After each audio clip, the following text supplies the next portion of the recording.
Before us is the main heroine of the manhwa, Lady Macron, the daughter of a noble rich man, an aristocrat. Long before the imperial hordes invaded the lands of Castel, the people of Macro, the Spartans, defended the country. Before us is the heroine's father, who is descended from the Spartans. He and his daughter received incredible physical strength from them. The Spartans were valued at the royal court and were even given land.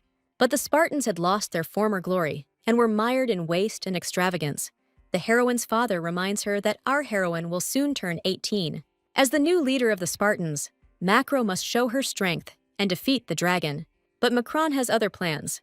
She wants to get married and be like all the noble ladies. The heroine's father is in a panic. How could his beloved daughter choose such a path? Macron loves poetry and tea parties. She doesn't want to be a warrior. Macron wants to pass on his legacy with force to his older brother. The maids already want to retreat as they feel the anger of their master. The father is horrified. He yells at his daughter for what she did. Macron wants to attend the royal ball, where every lady makes her debut at 18. The heroine's father is shocked that his daughter does not want to be a warrior. The heroine's father uses explosive voice, the power of the head of the house. Her father jumps on our heroine like a monkey and roars that she is not going anywhere. Our heroine uses the family's secret technique, speed reading. She sees the trajectory of the flying saucer and deftly deflects the blow. The maid, in a panic, asks Lady Macron what she is doing. Macron deftly deflects flying saucers and does so with the grace of a true lady. Her father believes that Macron is too inexperienced and that she still has a lot to learn. His explosive voice ruptures our heroine's eardrums, causing scarlet blood to ooze from her ears. The maid is terrified. She doesn't know how to help her mistress. The maids tell the servant to give their mistress earplugs. Her father tells Macron that he will not allow his daughter to show off in a dress like a doll when she has excellent physical strength. He reminds his daughter of her family's duty and that she is not a lady but part of the Sparta family. Macron cries. She tells her father not to insult the honor of the ladies of their continent. Her father does not understand what benefit his daughter will get from the ball. From all sorts of rags and from boys, the Spartans have received divine power, and the emperor himself is interested in it. Her father is furious. His daughter does not want to slay the dragon when she comes of age and refuses to follow the traditions of Sparta. As a result, the main character falls unconscious to the floor. The Duke orders his daughter to be taken to her room. I'm the only one who's crazy about my dad, not the boys from this manhwa. We are shown the majestic Spartan palace, which resembles the Winter Garden in St. Petersburg. The heroine is lying on the bed and resting from her wounds. She doesn't want to be a typical Spartan girl and inherit power. She knows that not everyone is given the ability to wield such destructive power. People instinctively move away from those who stand out from the crowd. The main character's mother was the most powerful woman in the empire. But in her heart, Macron's mother was lonely and misunderstood. One dark night, when no one even breathed, she simply left Macron with her father. Macron felt like she was back in childhood, where her mother had left. Macron finds it painful to remember the day her mother abandoned her. Her father plucks up his courage and wants to talk to his daughter. He was too harsh. He wants to remind his daughter that the life of a housewife and faithful wife is not for those who were born Spartans. But our heroine doesn't listen to him. She wants to be a fragile flower, a weak lady, and not some kind of super strong girl. The next morning, the heroine is awakened with the first rays of the sun and told that it is time for her to go to the ball. She listens in shock to her maid about the ball. Dad has given up and decided that he was wrong. The heroine is greeted by maids who are ready to fulfill their mistress's whims. Macron asks what's going on, and she'll be getting ready for the debutante ball. Dad wanted to support the heroine and bought her a bunch of dresses for the ball. She can't choose an outfit for herself and is told that a red outfit will suit her. So she dresses in a red brocade dress with a low neckline and red shoes that match her eyes. Macron traveled to the debutante ball in a gilded carriage. Macron can't imagine what awaits her at the ball. The girl's heart is filled with the desire to meet her handsome prince at the annual ball. She naively believes that she will stumble and meet the richest duke, who will gallantly catch her in the wind. She dreams of him saying that he has never seen such beautiful ladies. Our heroine believes that they will swear their love on a sleigh pulled by wolves. She decides to keep a poker face so as not to lose face. But a few hours later, an unpleasant surprise awaits her. The heroine gets out of the carriage, believing that they have arrived at a real ball. But the shocked girl's eyes see only a deserted wasteland. The carriage drives away and leaves the girl alone in this desert. Macron understands that she was deceived and will not get to the ball. She is horrified by her father's antics, who believes that she will kill the dragon. Macron decides to measure the path and uses the power of his scarlet eyes. The birds fly away from the power she uses. Suddenly, Smaug, the red dragon, rises into the air from the depths of the forest. Her father wanted one thing, for her to kill the dragon. The girl decides that she will tame the dragon, since that way she will get to the ball. Macron decides to use Sparta's secret move, the angry leopard's leap. This is the last time she will use her power. Suddenly, a young man appears and warns her that it is dangerous to be here. So Macron met the one and only of her dreams. This certain young man asks Macron to retreat and tries to drive away the dragon. This young man is a real handsome man. Golden eyes, unruly shock of black hair. This is exactly how Macron imagined the handsome man from her dreams. He yells at her to go away and stop staring at him. Suddenly, the dragon's powerful paw falls on the young man and presses him into the ground. The dragon lands on the ground, a veritable mountain of muscles and wings. Macron doesn't understand how one can be such an idiot in front of a dragon. The dragon attacks Macron with a deafening roar. Macron knows that the moment has come to stop mourning the dead. Our heroine decides to use Leopard Claw Roar, one of her family's tactics. The dragon is bound in fiery chains, and now he must help our heroine. Macro seizes the dragon and entangles it in his chains. The dragon roars and is now entangled in fiery chains. Our heroine shouts to the dragon that she will let him go as soon as he delivers her to the capital. The dragon is forced to submit to our heroine and carry her to the capital. Macron is horrified that the dragon is flying supersonically. Macron understands that she must not lose concentration. Macron is attacked by seagulls, which prevent her from controlling the dragon. Macron reaches for the ribbon in her hair, which flies off because of the birds, and loses control of the dragon. Macron realizes that she has lost control of the dragon. The dragon doesn't like the fact that our heroine grabbed his tail to keep from falling. She is worried that she won't be able to bear it if she falls. The dragon instinctively sheds its tail to avoid being captured by the enemy. Our heroine falls. She flies into nowhere. She was hanging from the tree when she fell from such a height. The girl's dress is torn. She is all scratched and falls on the grass. She rises abruptly from the field and looks around in the deep forest thicket. The heroine knows that she needs to be more careful to cope with everything, and she will not go to the ball looking like this. Macron wanted to go to the ball to meet her mother. She recalls sitting at a tea party where she was asked about her outfit. This is how we are shown Macron's rival from the Custard family, Lady Eclair, an angel with a cruel heart. Macron is shy. It's the first time she's talking to the popular girl. Macron admits that it is a dress made of moonlight fabric that she recently purchased. They tell her that it is simply awful and tasteless. This girl's tea party is by invitation only. Daughters of artists, magnates, and royalty. Everyone flocks to Eclair. The daughter of Count Spartan is just a small cake for tea. Macron suits warm tones better than cool shades. The girls are talking about how she has a hairstyle like Eclair's. Eclair asks in surprise what she has. Macron doesn't say she copied Eclair's hairstyle. Eclair is like the wind that sets trends. Macron has always admired and envied her. Macron doesn't want Eclair to think badly of her. She lies about her mother doing her hair. Eclair is surprised. She didn't know that our heroine was like this. Macron believes that since she mentioned that her mother did everything, Eclair won't bother her. But the girls laugh at Macron. Eclair tells her in a sweet tone that there is no need to lie, because her mother is not at home. Something has awakened in Macron, and she is ready to explode. Everyone knows that Macron's mother left and abandoned her daughter. The heroine is told that she needs to be honest with her friends. The heroine feels awkward, as if a stitch has appeared on her body. Suddenly, one of the friends looks at Macron in shock.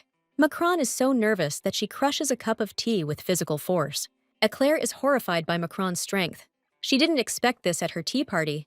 Macron finds himself in an awkward situation with the girls. Macron tries to rectify the situation by wiping the table. Macron makes things even worse by crushing the table of food. She didn't yet understand how monstrous her power was. Her power frightens even the people around her.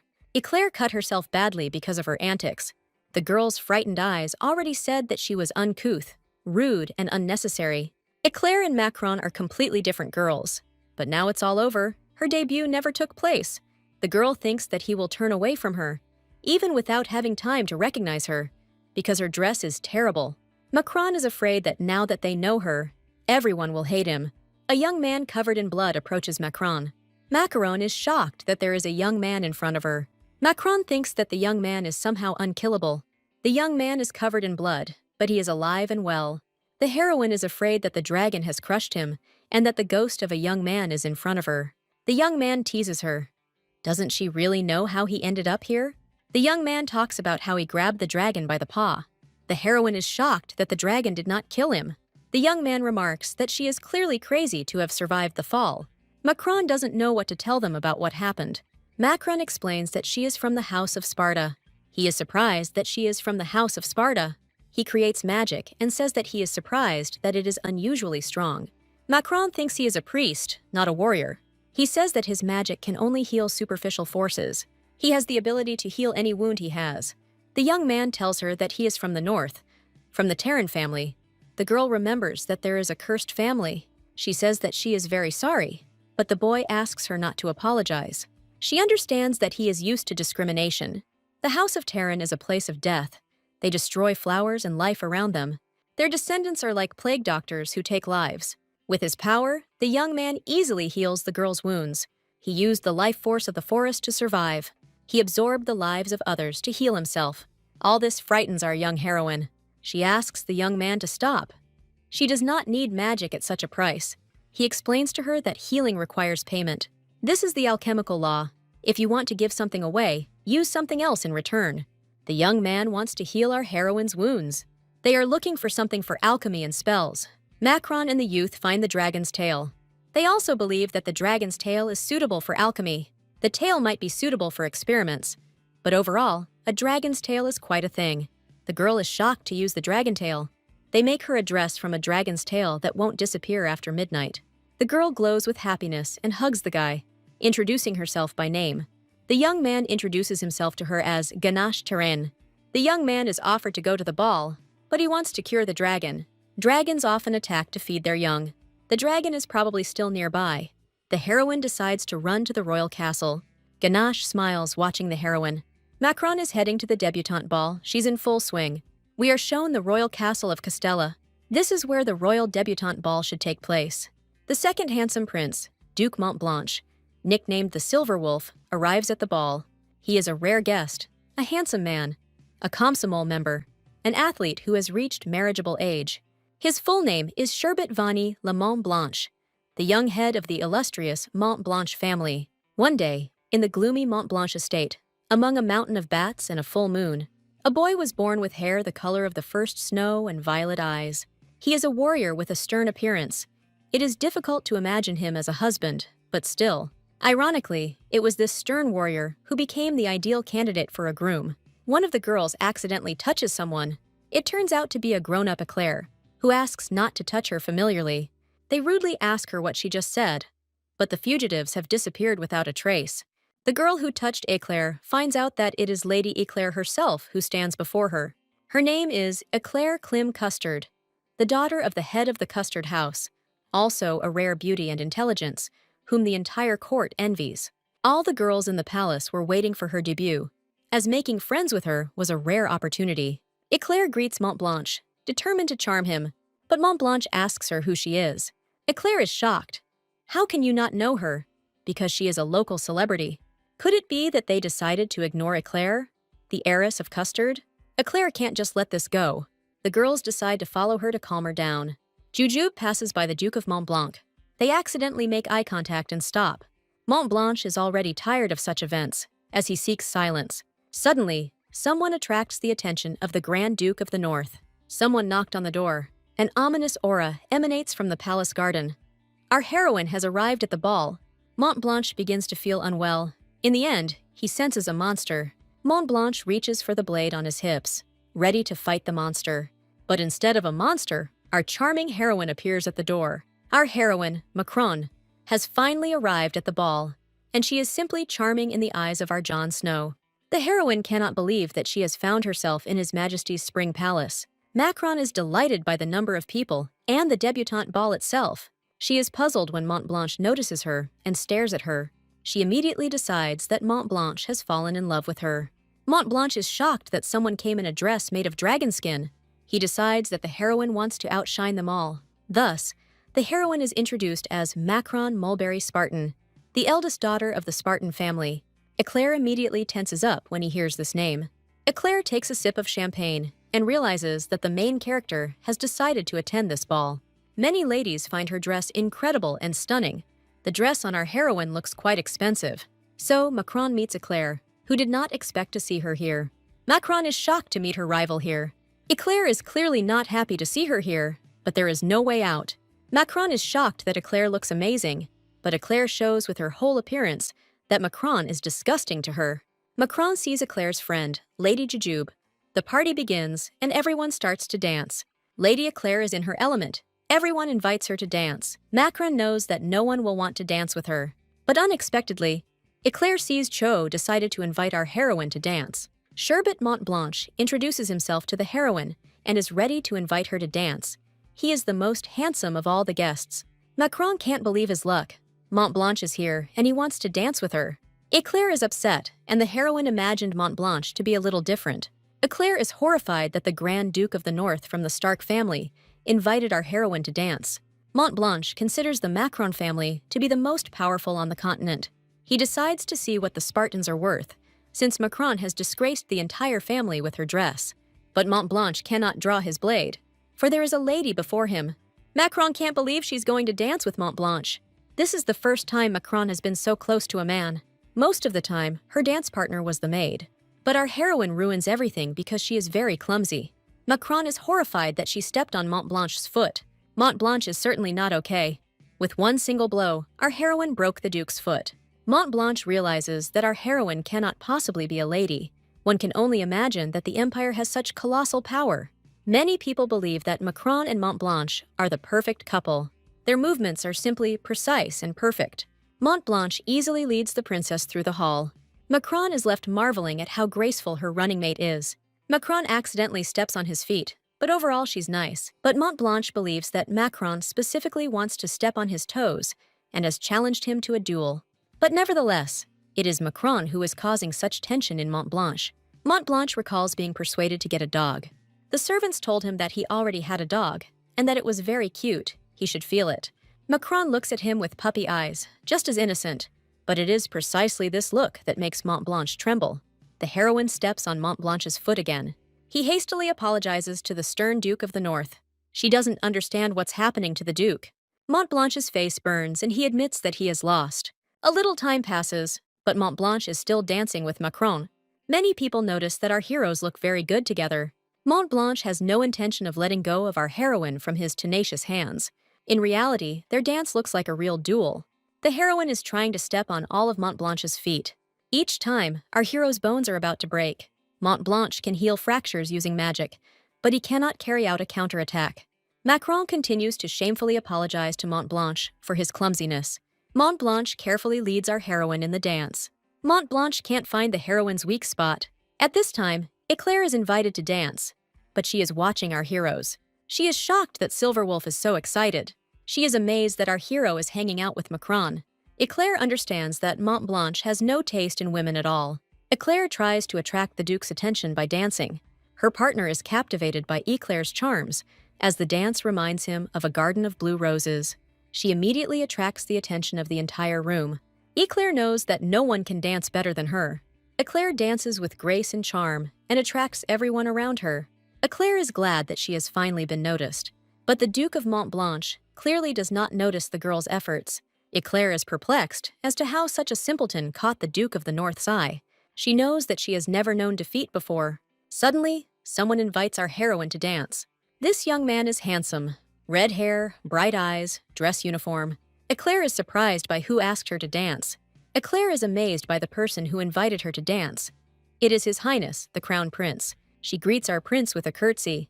The heroine is surprised that the prince invited her to dance. It's all very strange. Eclairs say the reception is rather cold. Eclair timidly raises his eyes to the prince. The prince tells her that 15 years have passed since their first meeting. The prince says that Eclair has become a beautiful lady during this time. It's hard to believe that the girl who was barely tall enough to reach him has grown up. Eclair says that the prince has also grown up, and she barely recognized him. His Highness invited Eclair to dance. Many nobles are envious, but some are happy with Eclair. They believe that Eclair is the next crown princess. Eclair is happy. She is dancing with the crown prince himself. Eclair is a descendant of the main branch of the Custard dynasty, which is a great honor for her. In the past, her ancestors and the royal family of Castella were related. Eclair is a true celebrity among the nobility. Eclair is happy she will be able to charm the prince. Her ambitions are growing because Macron is dancing with some duke. Macron is happy. She doesn't know what awaits her in the future. Suddenly, the magic that surrounds her begins to fade. At this time, Ganache sits with the dragon and looks at the castle with sadness. Ganache believes that the time has come. He strokes the baby dragon and says that the girl can handle it herself. Ganache looks very sad looking at the dragon. Macron's dress was woven into her wounds and protected her. Macron completely forgot that as soon as the wounds healed, the dress would disappear. It strikes midnight and our Cinderella fairy tale begins. Montblanche looks at Macron's dress in surprise. Macron follows his gaze and she is horrified. The dress on her disappears and reveals her legs. It is torn. This embarrassment happened in front of many people, and Macron is ashamed. She is protected by the Duke of the North, who holds her tightly to him. But unexpectedly, Montblanche gets a slap on the wrist. Macron hits Montblanc, causing him to fly several feet to the side. Macron leaves the throne room in horror. Everyone laughs at her. Eclair is happy with what happened to Macron. Her rival no longer has anything to brag about. Eclair decides to start enjoying the ball without her rival. The crown prince watches Macron in amazement. He is confused. Eclair catches his gaze and doesn't like it. We are shown the gloomy castle of His Majesty. Eclair sits in front of the castle, and she cries bitterly. Eclair remembered her shame. Now she is a laughing stock. How many people saw her disgrace? It was just a nightmare. The heroine is horrified. How could the dress tear at such a moment? Suddenly, someone carefully covers the heroine with a cloak. It turns out that this is the crown prince of the Castella Empire. He apologizes and believes that Macron was cold because of what happened. Macron is amazed that the crown prince himself helped her. She is shocked that the Prince of Tart himself is in front of her. She thinks about how he ended up so close to her. The heroine didn't even feel his presence. He asks if there is a lady from the Spartan clan nearby. Macron introduces himself to him by his full name. The prince introduces himself by name. His name is Tart. He never expected to meet a lady among the knights. Macron is amazed that she is considered charming. Macron did not expect to hear such words. Macron can't believe the crown prince is talking to her. The prince's court is looking for him. They are frightened that the prince has disappeared. Macron understands that she distracted the prince in vain. The prince unexpectedly shields Macron. He doesn't let her pass, and it's clear what's on his mind. The prince asks the heroine to be silent with a gesture. Macron is surprised by the prince's actions, so they stand at the palace, hiding from the servants. The prince tells her that she is a beautiful lady and simply a miracle. Macron is shocked by what he said. The prince says goodbye to her and tells her that their communication helped him. He conjures up something magical, after which the heroine is shocked. Macron heard that the crown prince possessed magic. Macron stands in shock, and she cannot believe that she has witnessed the prince's magic. Macron looks down at his ruined dress. At this time, Ganache walks with the dragon through the forest. The little dragon is sleeping in his arms, curled up. Suddenly, he wakes up and looks into the distance. Ganache is worried. Ganache followed the gaze of the dragon's eyes. He asks the dragon what kind of black magic he sees. Black magic creates a kind of black hole in front. Ganache believes that black magic was created by someone skilled. He doesn't understand why there is a black hole in front of him. Ganache gets down on all fours and watches what's going on. Ganache reaches out to the black magic that coils like a snake. Ganache becomes painful from the black magic. His whole body becomes covered in bruises. The dragon sees Ganache trying to protect himself from black magic. The dragon begins to growl desperately, defending Ganache. Ganache uses magic to heal his miasma-covered hand. Ganache sees that he cannot restore his hand. The little dragon worries about its owner, looking at him. Ganache realizes that he has become infected with a plague that left the continent many years ago. He understands that 2/3 of the population, who are not immune to the disease, could die. Ganache decides to find the sources of the disease and destroy them. Ganache thinks about who he can turn to for help. Macron looks like a young Victorian girl, or like Louise from My Fair Lady. Many young men propose to her. They are ready to give her an estate and a carriage. Everything she wishes. Macron hears a voice that drives her crazy. Macron sees her dress turn to rags after midnight. Macron remains in his negligee in front of the guys. Macron suddenly wakes up and falls. Macron realizes that she had a strange dream. Her father heaped reproaches on her when he saw her, a month after the ball. Father Macron tells her that he is disappointed in his daughter. But after her father's words, Macron feels broken. Macron didn't even receive the pile of letters that fans might have sent her. Macron notices that Lady Eclair is striking from the cover of a magazine. As always, Macron remains a non-entity compared to her. Unexpectedly, Macron finds someone's letter in an issue of the magazine. She decides to check who the letter might be from. Macron is amazed that the letter came from Montblanche. He is clearly interested in meeting with Macron. Macron is horrified that she left the Duke without an answer for a month. We are shown Macron's house in all its splendor. The Duke of Montblanche himself comes to them. Macron is horrified. She never responded to his letter. Macron feels guilty for what happened. The Duke notes that Macron still hasn't answered his question. Macron admits that she did not see his letter. The Duke asks her sharply if she was ill. Macron decides to play along.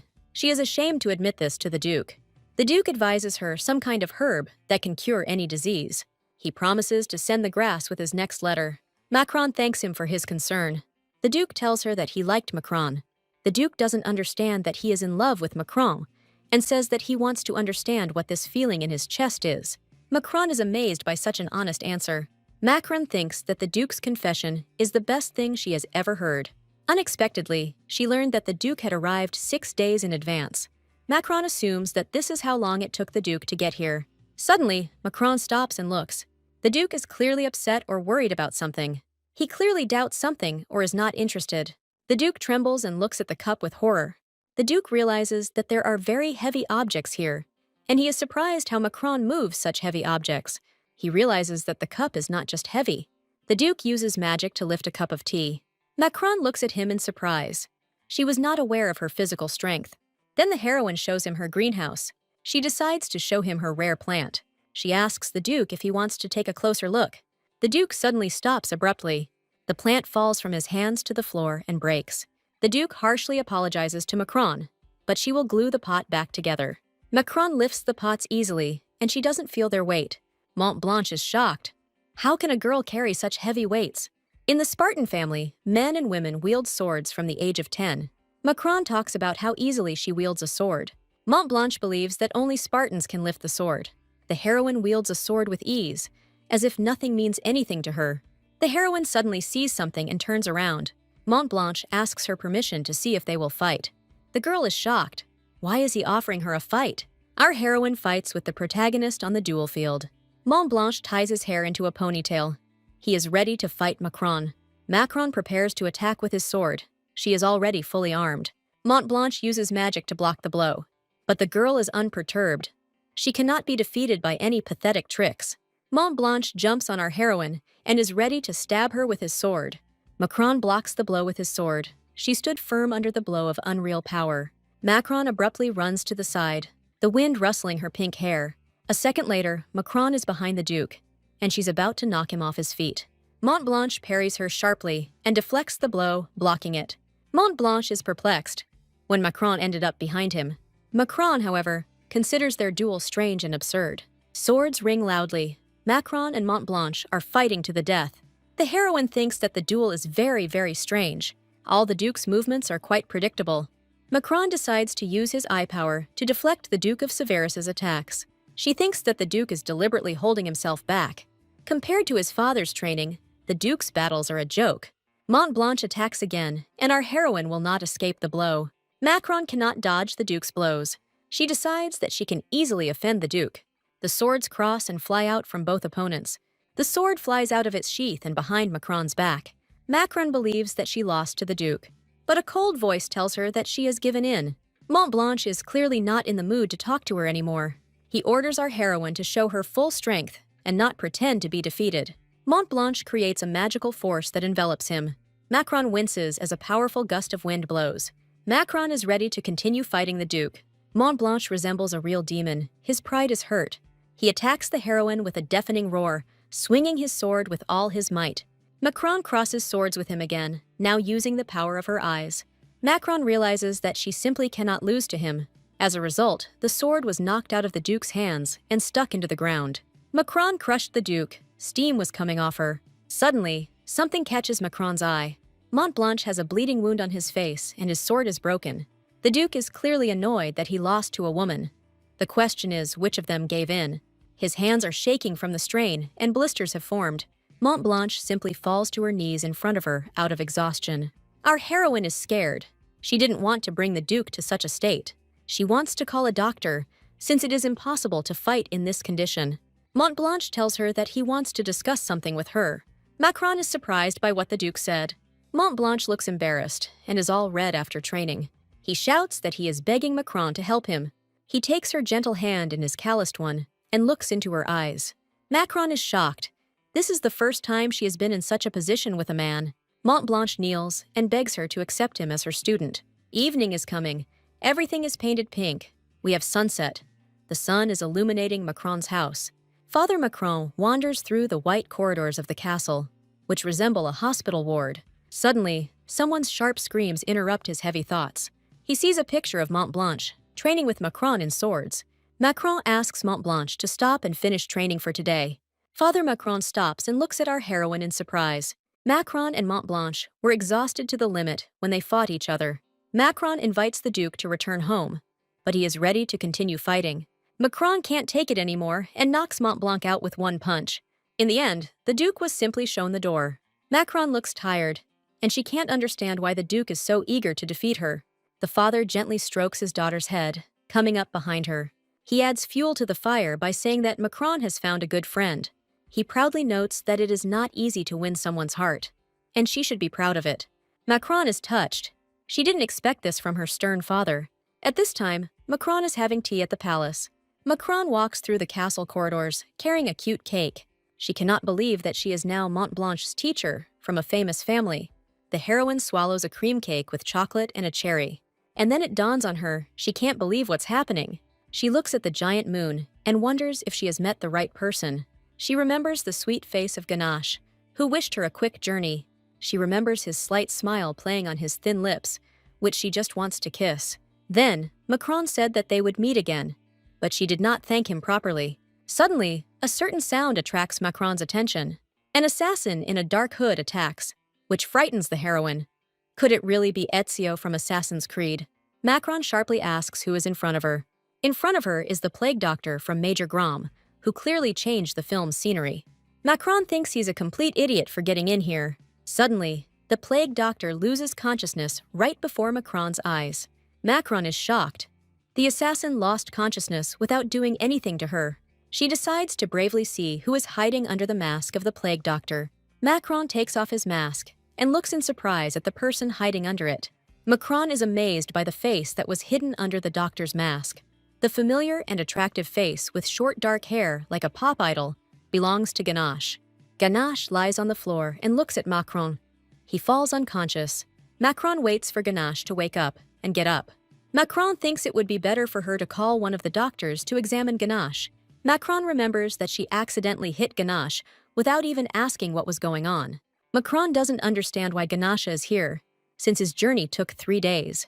She decides that she will call the maid or secretly take one of the towels.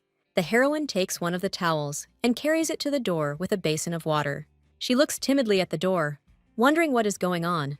The girl finds a library and believes that she will find information about Terran there, so she finds out that there is a Terran clan that is connected to the imperial family. Countless disasters befell the race of Terran, and even the trees withered. The imperial family did everything to help them, but then abandoned the Terrans to their fate. They say the source of the disasters is the Terrans' illegal experiments on people. Macron is upset. She didn't expect our cutie to be such a despot. She reads further about the Terran family. She doesn't believe that Ganache can be capable of cruelty and inhumanity. Macron looks at Ganache and realizes he's too nice to be a villain. She squeezes out the water from a wet cloth and decides to give him a compress. But if it weren't for Ganache, she wouldn't have made it to the debutante ball. Macron wants to know what happened to Ganache and how she can help him. She suddenly notices that Ganache has lost an eyelash.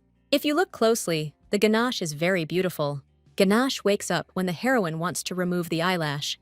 The heroine accidentally hits Ganache, and he faints. She apologizes to Ganache, realizing that she hit him painfully. Suddenly, something catches Macron's attention. It is a twisted lantern, Ganache's staff, which slowly flickers in the darkness. Macron notices that the fireflies on his staff are going out. Fireflies fly up to Ganache and surround him. Ganache's face glows, and Macron can't stop admiring him. That black hair, that gentle face. He's like a deity. Macron sits and watches Ganache as he is surrounded by fireflies. She knows that their gift is to absorb diseases, taking magic from the life forces of nature. Macron can't help but admire Ganache, surrounded by the white glow of fireflies. Macron understands that she cares about Ganache. Ganache suddenly grabs her hand with the compress.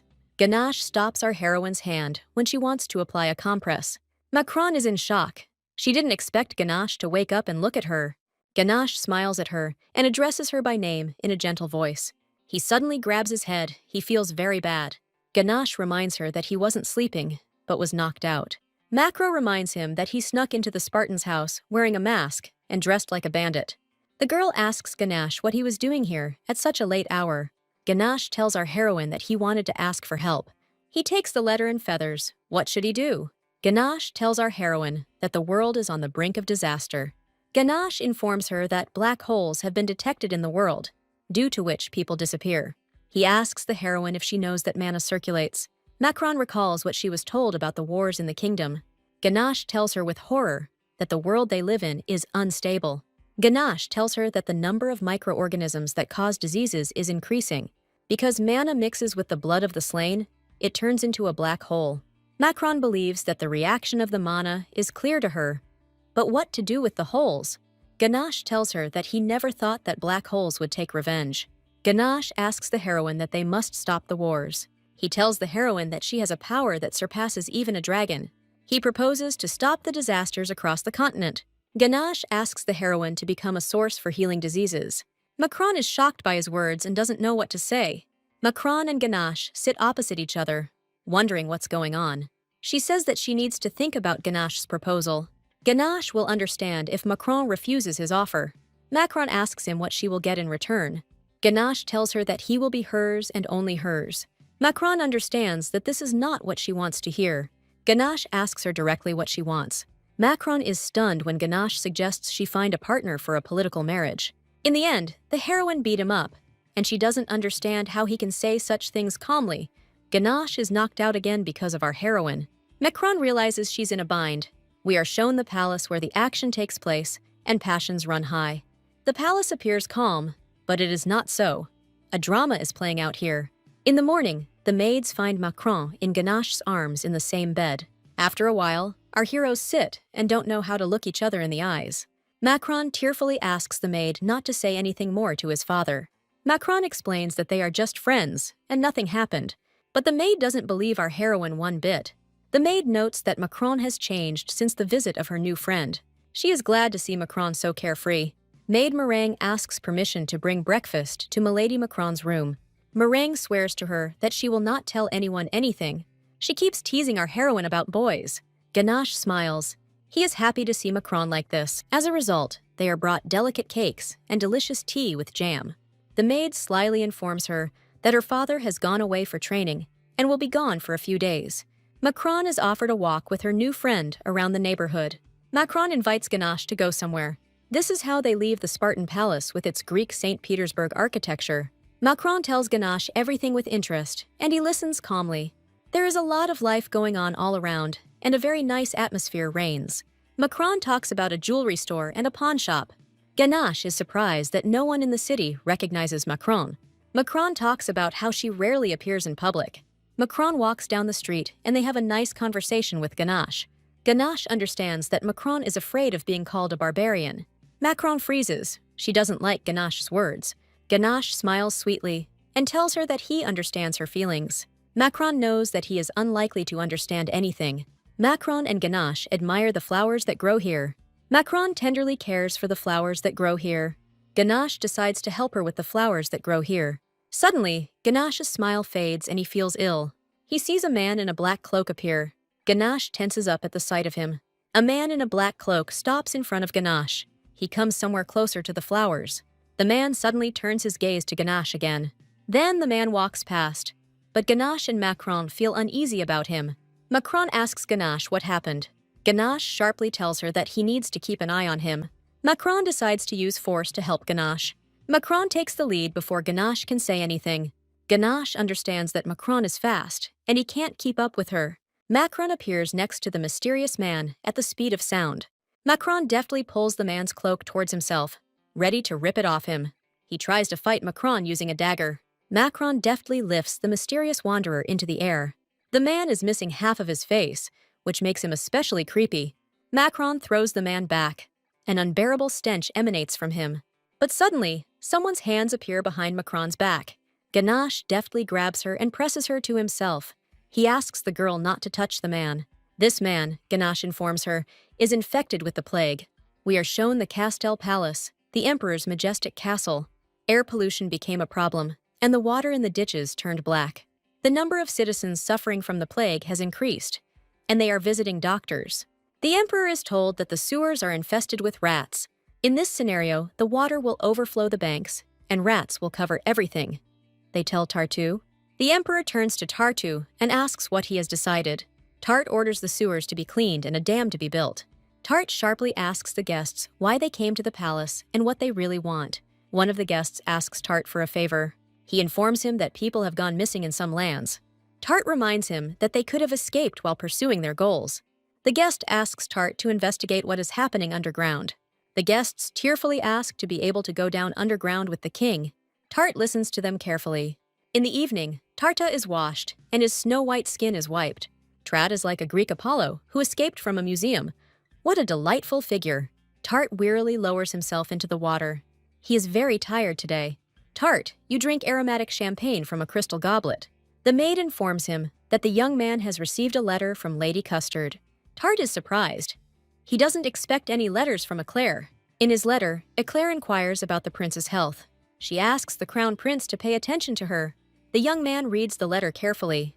But then, like any guy, he burns the letter and leaves no trace. All his thoughts are only about Macron from the ball. Tart wearily drinks Schweppes from his glass. All his thoughts revolve around our heroine and meeting her. Tart looks at the fireplace and thinks about Macron.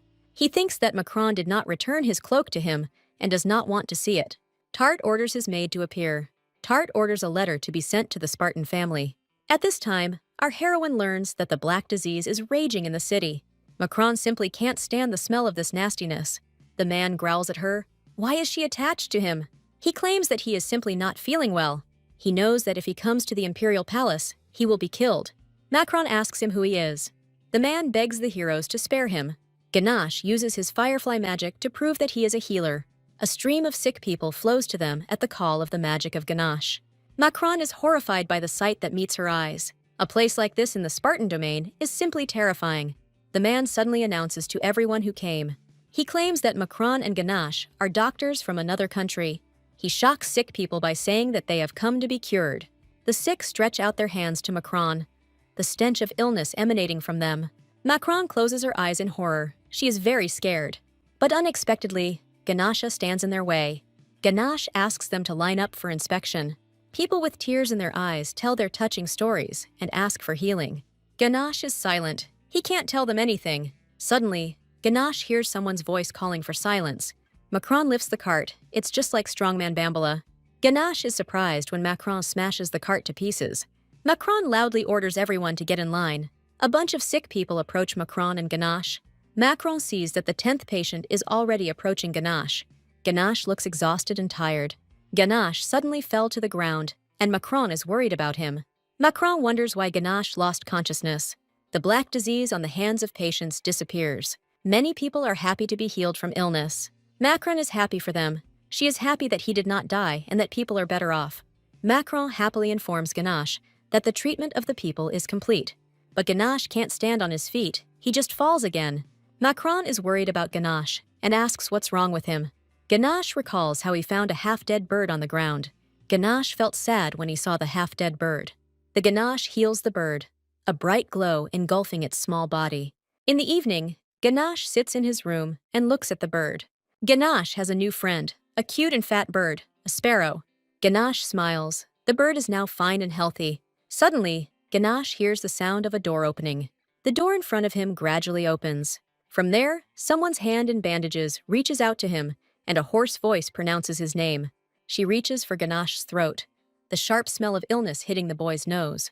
Ganache is stroked across the cheek by exhausted thin fingers. Ganache looks at the hand that reaches out to him. It belongs to his sick mother. Ganache himself began to cough.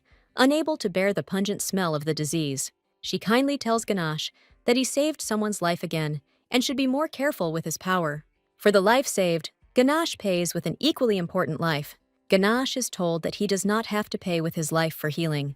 He is told that he can live free from suffering. The mother leaves her son with the heavy thoughts that he is a doctor and not a hero. This is too hard a lesson for Ganesh, who decided to become a plague doctor. Ganesh can only cry from the sad reality. He tells his mother bitterly that he misses his father. Mother points to something behind Ganesh. She comes out into the light and tells him that the dead do not rise again.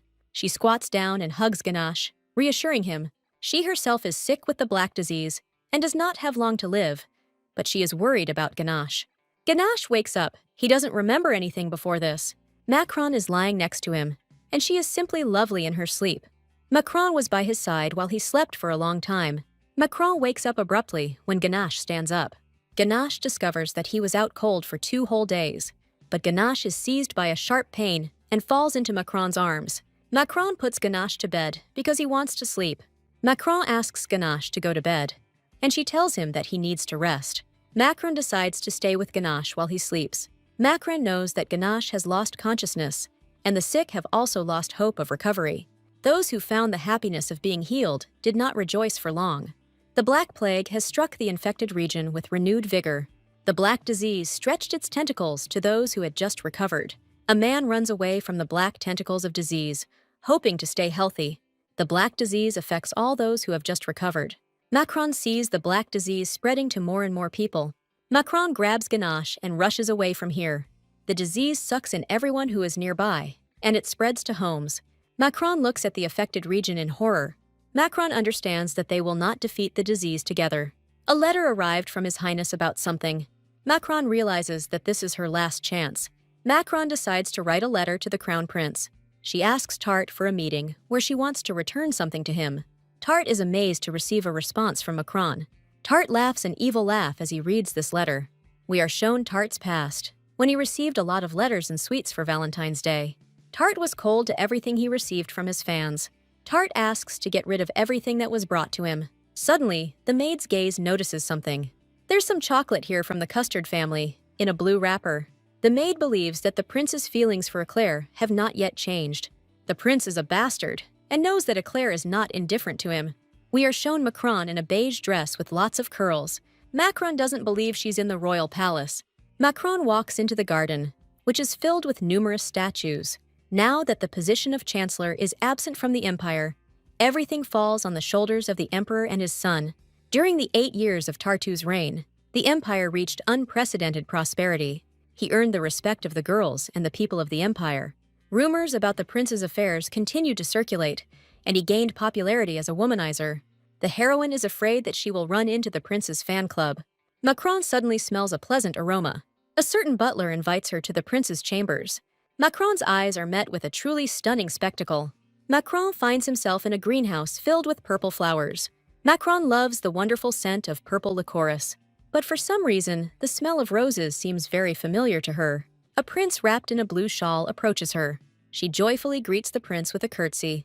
The prince notes that Macron has a beautiful outfit, and he is glad to see her. Macron joyfully thanks His Highness. The prince invites her to pick a bouquet for her. Macron can't figure out where she smelled the scent of those beautiful licorice. The prince declares that this flower has not yet been revealed to the people. The prince understands that Macron has seen the flower somewhere before. Macron tells the prince that she has already given his cloak to a servant. The prince wants to see her again. So they chat merrily about everything under the sun. But Macron and the prince understand that they cannot be together and just chat like that. Macron recalled the purpose of her visit. Macron informs the prince of a mysterious disease that has swept the continent. Macron asks the prince to support her in her fight against the disease. Macron tells him sadly that she and Ganesh fought the disease, but to no avail. The prince learns that she is friends with Ganesh, the heir of the Terran family of hereditary plague doctors. Macron is glad that the prince knows Ganesh. The life of the Terina clan is known for its inhumane experiments. The prince asks her if she really traveled across the lands. The prince eats calmly, but he is still worried about Macron. The prince asks her in a serious voice if she really traveled with Terran. Macron convinces him that all of this was her personal actions. The prince informs her that the imperial family will undertake an investigation. Macron is happy. She is ready to kiss the prince on both cheeks. Macron sincerely thanks the prince for everything he has done. She thinks that this will help Ganache at least a little. The prince smiles sweetly at Macron. He just looks at her. Macron asks for forgiveness and decides to leave. Before leaving, Macron decides to ask the question that is bothering her. Macron asks the prince if he will allow him to visit her again. The prince gives Macron permission to come again. The prince watches Macron leave in good spirits. But the prince's expression changes when she leaves. Macron has no idea what is going on and leaves his chambers. Suddenly, someone passes by Macron. This is Eclair and Jujube, her faithful friend.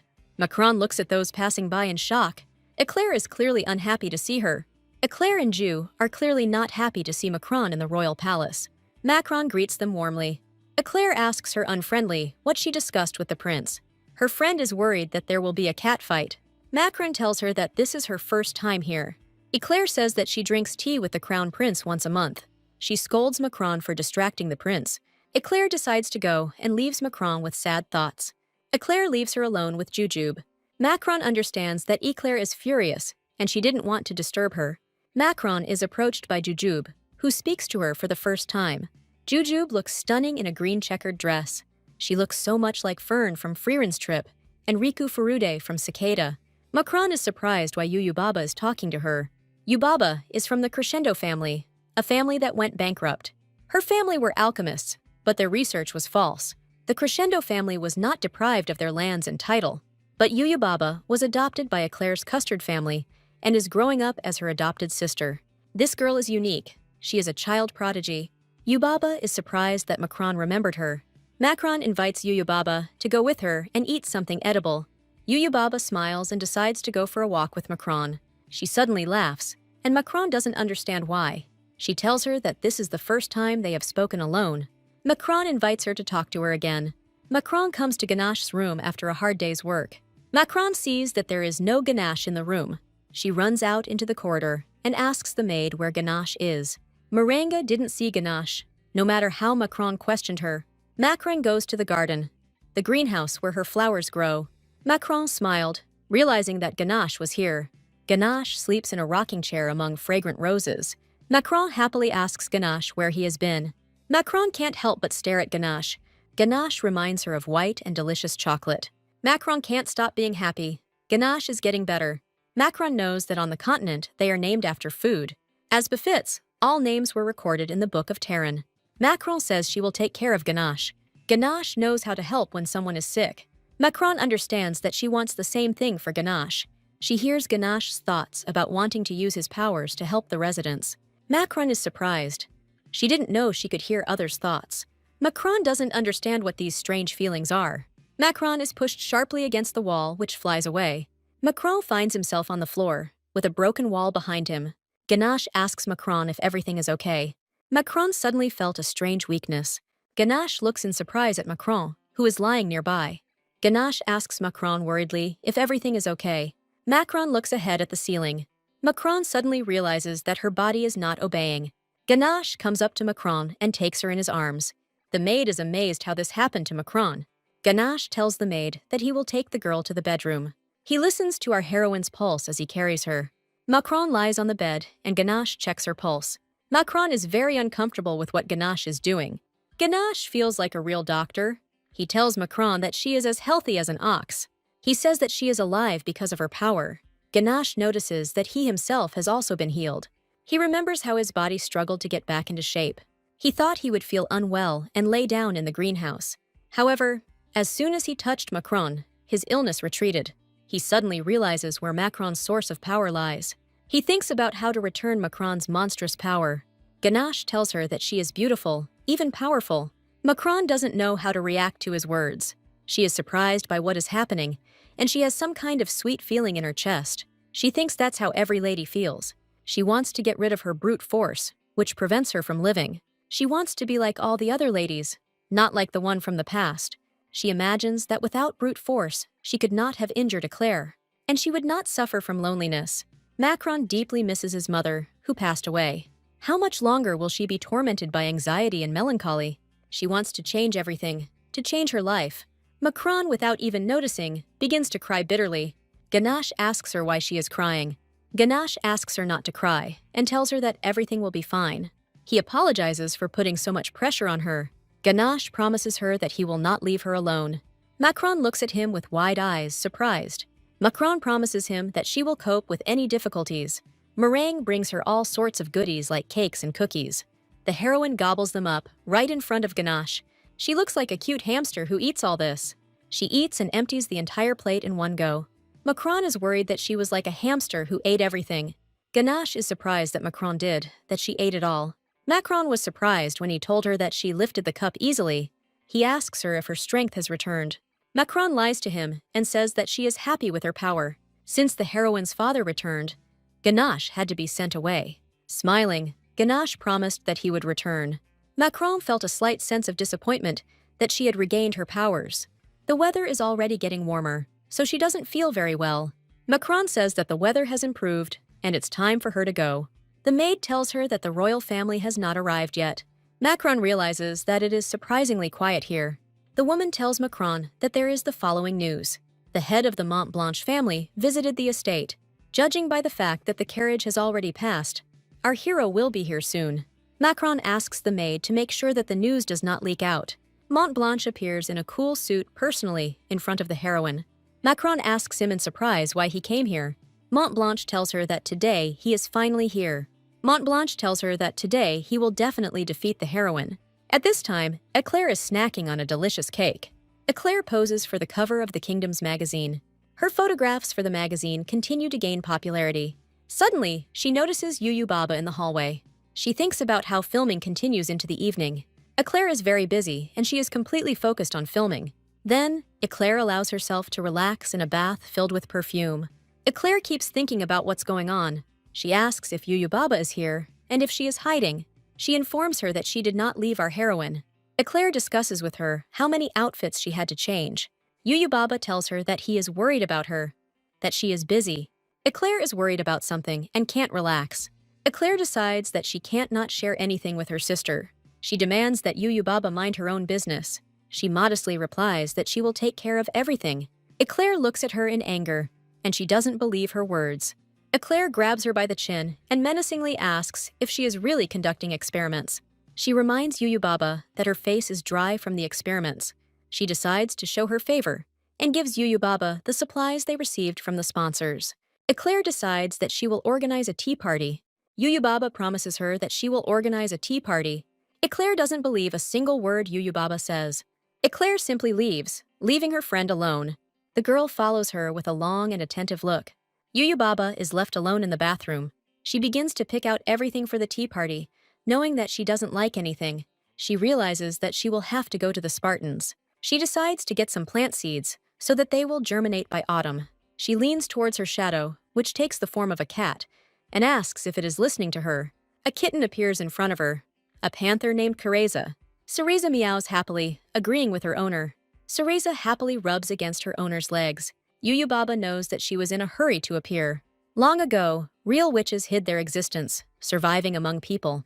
The witch's path ends up here because it is passed down through generations. Everyone considered the girl a witch because of who was in her family. From childhood, she knew that she was different from others. She didn't care much about the label that was attached to her. She learned to live in the shadows and dissolve among them. She believed that Eclair was the one who would recognize her abilities. She cheekily asks Cereza if the kitten is ready for the tea party celebration. He nods happily at her and meows back. Cereza always accompanied her throughout the journey. We are shown the Spartan domain, Tilden, which is in no way inferior to the royal court in splendor.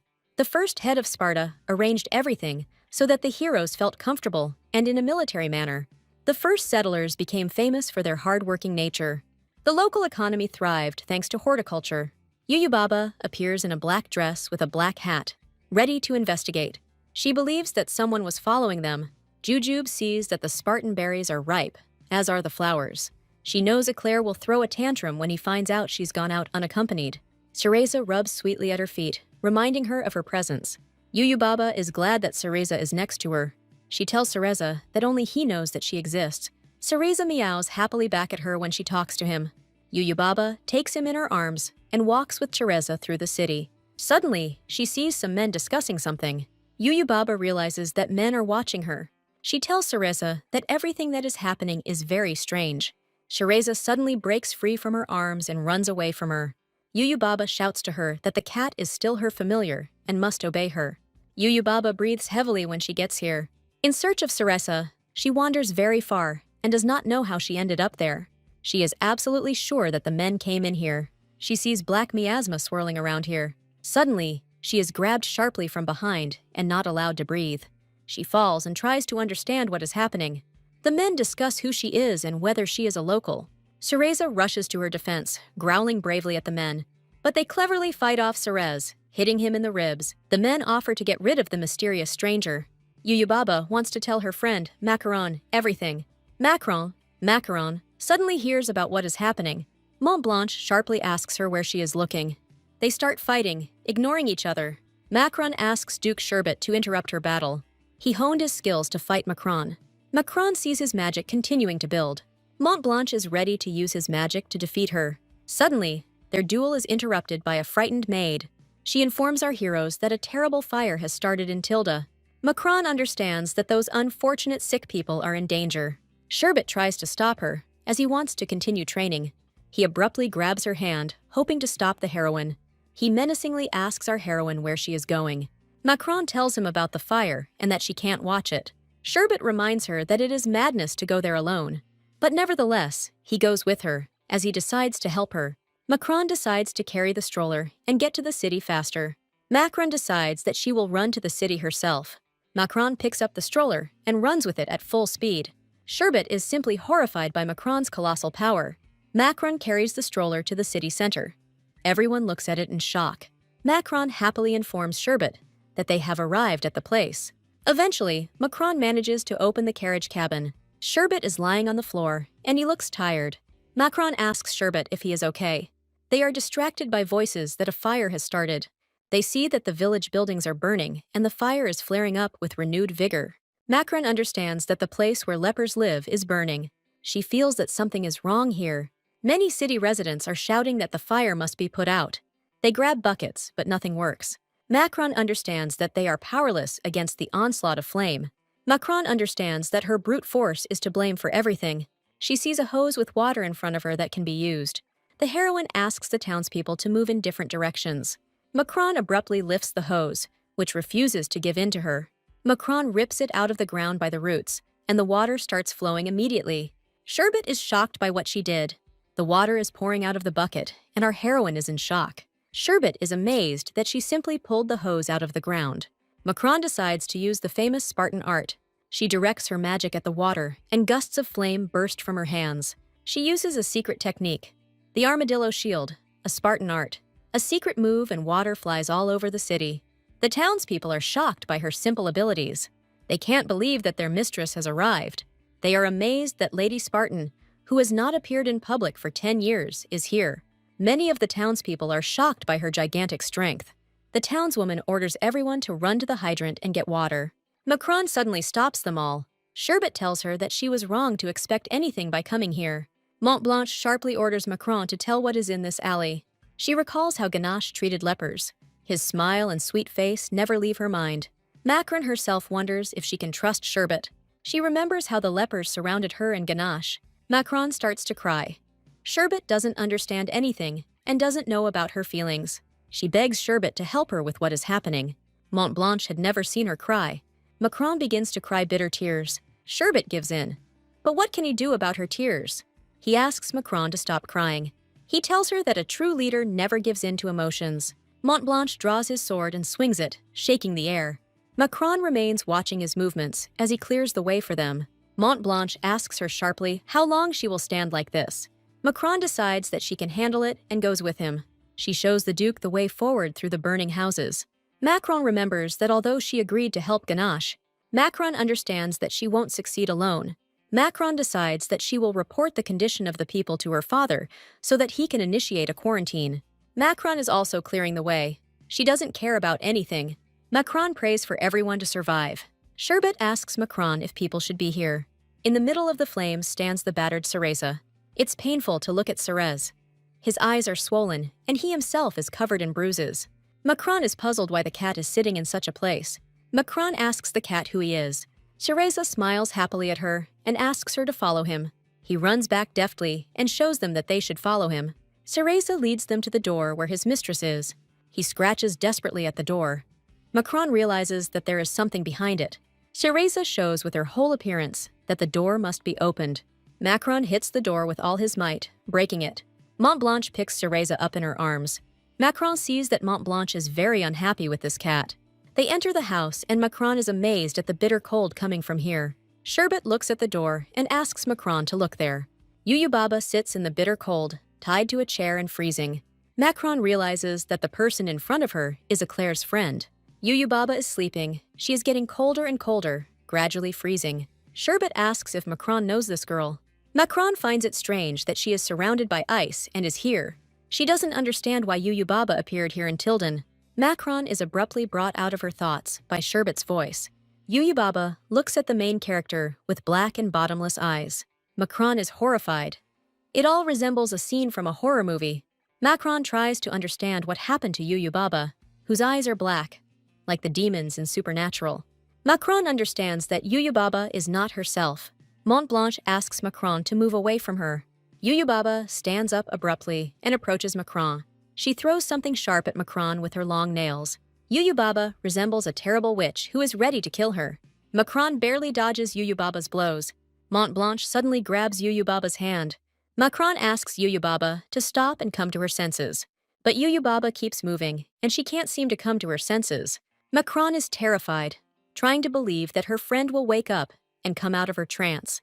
Macron is trying to remember if they are really friends. She spins around and attacks our Macron again. Montblanche grabs Macron and pulls her away from the flying icicles. Montblanche was unexpectedly wounded, and Macron was in a panic. He sharply asks Macron to concentrate on the fight.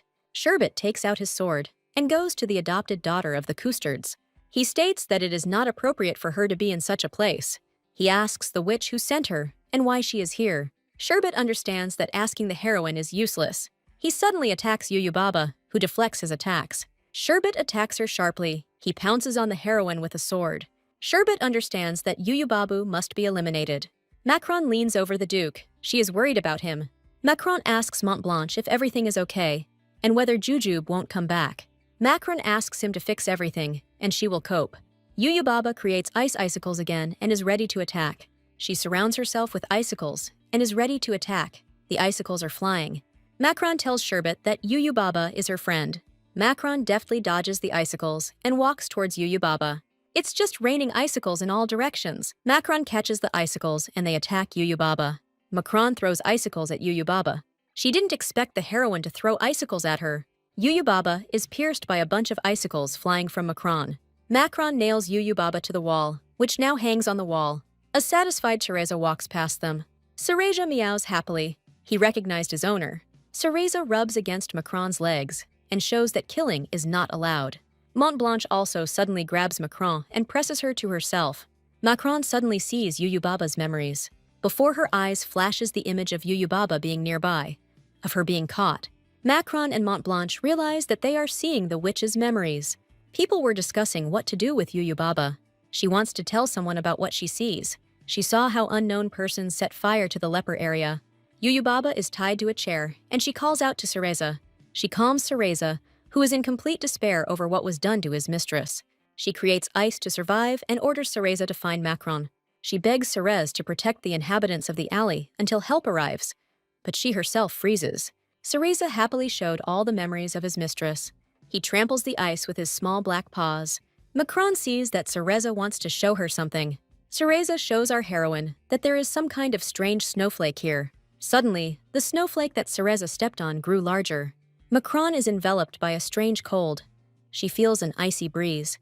Macron finds himself in some dark and empty place. Macron calls everyone by name and looks for at least someone he knows here.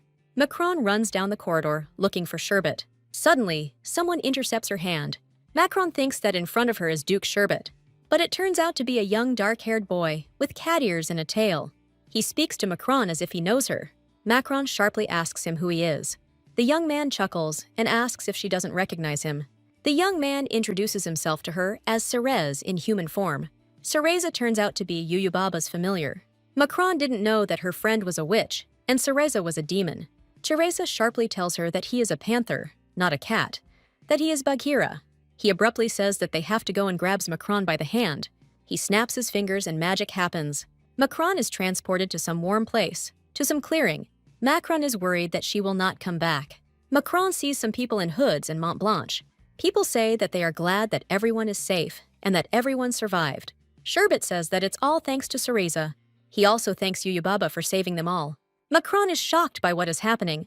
Macron is glad that lives have been saved. Sitting in her arms is Cereza, who is also glad that he helped. Sherbet tells Macron that some strange characters have appeared. Macron decides to tell Ganache everything. We are shown a house that belongs to the Terrans. Ganache sits with glasses and reads a report. He understands that Macron must be helped to restrain him through physical force. He also studies the results on how the disease progresses. He understands that he needs to look for a cure. We are shown Eclair again, who seems to hear her name being called.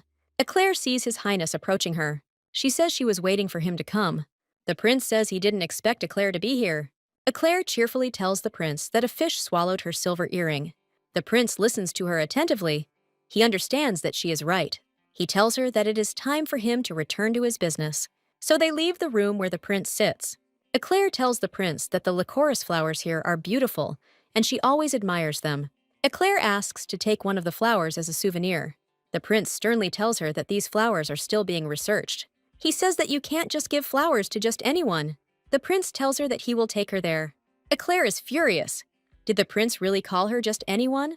We are shown the childhood of Eclair and the prince, who leads her somewhere through the greenhouse. Eclair and Prince are birds of a feather. Tart seemed perfect to her. Not a single hair out of place, his clothes smoothed out. For Eclair, he was the best in every way. He always showered her with kindness, thinking that she was the pie and he was the baker, watching over every layer. The prince was like someone who was molded from a perfect cake. The photographer asks her if she doesn't want to make the photo even more different. She is offered to enjoy the treat while she prepares for the photo shoot. The maid says she is glad that Eclair is eating and enjoying the filming. Eclair stuffs a cookie into her mouth, and she looks like a Greek nymph. Eclair is struck by paparazzi flashes. Eclair was already tired of these bright flashes. She needs to lose weight for her upcoming magazine cover. The photographer tells her that she won't gain weight unless she eats the cookies. She decides to enjoy the food, even if she gains weight. Eclair asks her maid to be quiet when she reminds her that if she doesn't eat anything, she will get worse. The maid puts makeup on Eclair and tells her that she is beautiful. Eclair looks terrible with a mud mask and oranges on her face. She goes out into the corridor and collides with someone in the dark. It was Yuyubaba who appeared, dressed in a black dress with blue flowers. She says that Yuyubaba simply scared her. She scolds Yuyubaba for being late. She puts on a smile and says that she regrets it. She talks about how she was delayed because of the decorations and flowers for the tea party. Yuyubaba tells Eclair that it's time for her to go and leaves her alone with her thoughts. Eclair is surprised by how much Yuyubaba has changed. She suddenly realizes that all the fruit has fallen on the floor. Yuyubaba sits down tiredly on the floor in her room. She sighs tiredly. She's had an extremely difficult day. Her faithful Teresa approaches her. Yuyubaba says that Teresa is quite a personality. 3 hours earlier, in Tilden, many lepers recognize Macron as the Lady of Sparta. Yuyubaba lies unconscious, recovering her strength. Macron is thanked for intervening in the lives of lepers. One of the people falls on his knees to her. He begs Macron to tell the crown prince about their suffering. A bunch of lepers kneel before Macron and ask her to tell the prince everything. Macron asks them to get off their knees and say nothing. Macron is shocked by what she has become. Mont Blanche suddenly pulls her towards him and asks her to pull herself together. Macron is reminded that she is a leader and she should not lose heart. Mont Blanche reminds her that she needs to stop the illness. Yuyubaba says with a weak smile on her lips that she can heal lepers. Macron understands that Yuyubaba is a true friend. Sherbet informs her that he will support her. Macron realizes that she is caught up in the fight against the disease, and she cries. Cereza carries Yuyubaba down a dark corridor and says that this is the abyss, the world of shadows. Realizing that the alley was on fire, Yuyubaba gave it all she had. They find themselves in the shadow world, where Yuyubaba transported them. A gigantic downpour was just about to hit Tilden. Rainwater can extinguish the flames and the source of the disease. We must have time to evacuate all the sick. Many nobles wince at the stench that lingers around here. Everyone understands that the continent has been engulfed by the plague. The heroes leave the district. They are frightened by what is happening. Sherbet asks the heroine if everything is okay. Yuyubaba is simply exhausted when she leaves the area. Sarasia reads the heroine's thoughts and becomes uneasy that his mistress is suspected of being a witch. Sarasia meows and our heroine pays attention to him. Macron believes that she should return to Eclair to make her happy. Yuyubaba talks about Spartan berries. Yuyubaba says that she has to find the damn berries. Yuyubaba says that she came here in vain, since everyone here is sick. Macron asks her why she came and helped. Yuyubaba says that she can handle it and smiles sweetly. She says that everything is very strange, but they are friends. Yuyubaba says that she is also Eclair's friend. Macron realizes that Yuyubaba has misinterpreted everything. Yuyubaba tells her that she values those who are dear to her. Yuyubaba says that she really likes the heroine. Macron is glad that she became friends with this gloomy girl. Cereza and Montblanche are not very happy with what is happening. Macron promises that she will get Spartan berries. Yuyubaba is happy. She will finally be able to treat Eclair with them. Yuyubaba leaves with Cereza. She promises that she will definitely help Macron. She disappears in a blaze of bright light before Macron's eyes. Sherbet asks Macron if she is okay. Montblanche carries Macron on her back when she loses consciousness. Macron laughs when it comes to it. Macron is curious what will happen next with her and Sherbet. Father Macron is horrified. He listens attentively to his daughter. Macron tells his father and Sherbet everything. Her father wonders why she rushed into the burning building. Macron says she was worried things would turn out badly. The father looks at Macron with sarcasm. He doesn't believe that his daughter went to save people, preferring tea drinking. Moreover, she went to a dark and plague-ridden alley. Macron shouts that she wandered there completely by accident. Father grabs Macron by the head and shouts that she is not telling him something. Macron hangs in his father's arms in front of Montblanche. Montblanche says that one cannot treat a young lady like that, even in the Sparta family. The Duke suddenly noticed Montblanche and shouted at him. Father Macron menacingly asks the Duke what happened. Montblanche tells him that the North will support Macron. Father Macron doesn't know what to add to the Duke's statement. He is freeing our Macron from his grip. He informs her that he was preparing her to become the head of the Spartan house, even when the heroine disgraced their family at the debutante ball, even when she gave up training for a whole month. Macron's father believed that his daughter was going through a severe crisis. Father Macron waited patiently for his daughter to regain her spirits. But if she continues in this spirit, she will undermine her father's trust. Father was especially struck by Macron's request to leave the inheritance to his brother. But the status of heir will pass to her brother. Unexpectedly, a bunch of maids stand up for Macron. The maids ask Father Macron to spare her and not punish her. The head maid asks Father Macron to spare his daughter, since they instilled in her the dream of becoming a lady. Macron understands that the maids are standing up for her. Macron understands that the Black Plague has spread everywhere. Macron tells his father that the disease is already spreading. She tells that only Ganache, the heir of Terran, can help. Only the family that is supposedly spreading the plague can stop it. Macron tells his father about Ganache, who, like a real doctor, cures the plague. Macron tells his father that he wants to help whoever can stop the plague. Macron asks to use his power for healing. Father Macron looks at his daughter for a long time, considering her decision. He tells his daughter that he doesn't want to hear anything about Terran. Macron goes to bed, but sleep never comes to her eyes. She remembers her father's face, who doesn't want to discuss all this. Macron doesn't understand what it means again. Macron decides to tell Ganache everything. Macron can't sleep knowing that Ganache is in the dark. Suddenly, Macron hears a strange rustling sound. Macron draws attention to the balcony, where the action takes place. Macron thinks that it is probably Ganache, but a cute little red dragon climbs onto the balcony. Macro asks him who he is as the dragon strains to get to her. The little dragon is squeaking something to our heroine, and his crying resembles the sounds of a child.